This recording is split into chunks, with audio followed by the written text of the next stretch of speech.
kolanda ba live na ye siko yo ko ko sala analyse parce que yo sala comme des problèmes yo au sein sous famille bota te ou peut-être que no opesi bango ba matière David pour nini ye awabimisa makamu susu ozo ko make sense te na sens que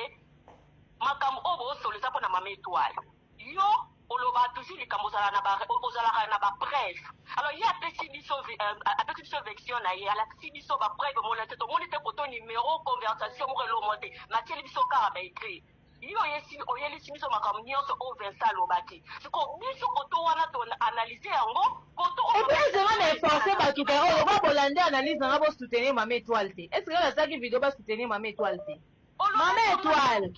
yeba yango lelo mama étoile yeba yango lelo na live on en sala bo komisela mama étoile message mama étoile soki Sarah aza na ba secret oyo azolinga balancer donc azala nango avant yo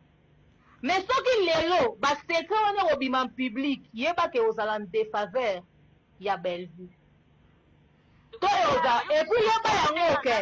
bakofinga nde Bellevue bakosatake nde na Bellevue eyeba ke eloko evitaki ekoma epa sila ekomela epa Sarah mpo yo olekaki kuna elokola yo basala yo analyse critique yo loko supporta critique toke epo oleka epa Sarah okozala responsable ya scandale eroya omoni koswana otodiskute oyo makambo nyonso eleki oyo na live oyo oyo Sarah asaleli nga live nga nasali live na biloko oyo azobaka kobimisa yebake mama étoile oza responsable nango mpo yo nde ocreye situation oyo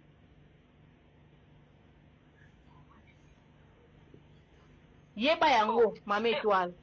bonne chance te demer ça oloba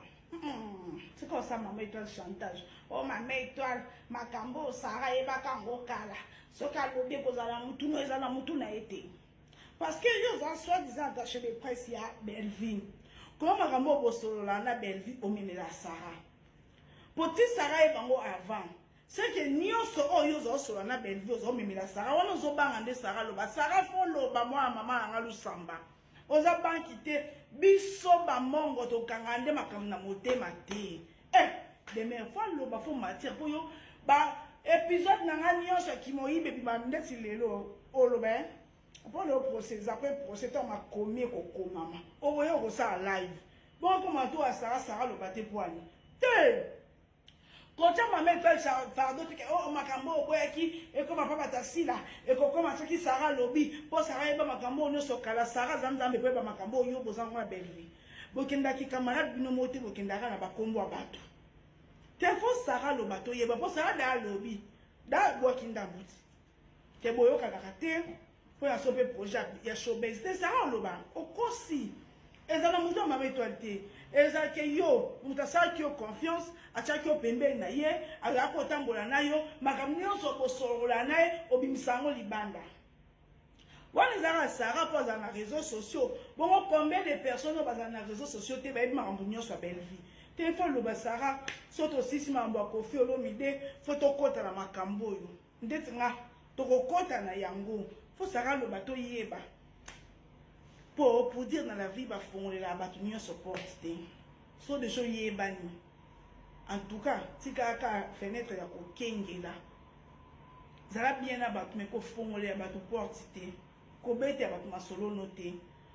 pour bato ba demer nyonso solo na Bellevue zomemela Sarah nyonso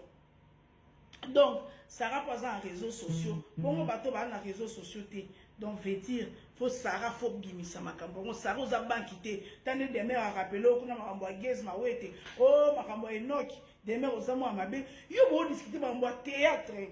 okumi makambo Enoch ndeni botika la sujet moko te ya wana to ngana lobela ko expliquer nga bilamba na ngana tekaka ya $10 ozo discuter la muninga makambo ya théâtre bo suka la théâtre mambo enote kota ikosa mambo Gez mawete camarade na so sepela raté bozaka linganga bozosa ekebeleke na Sarah il va me benga Sarah Gez amwa classe biso ndo sa bongo e sa bien tele na se po yo za mutu nanga yepe mutu nanga yo bomba ozanga mukongo te bomba kama kama na salibele bozeranga okaje po sa batu mabe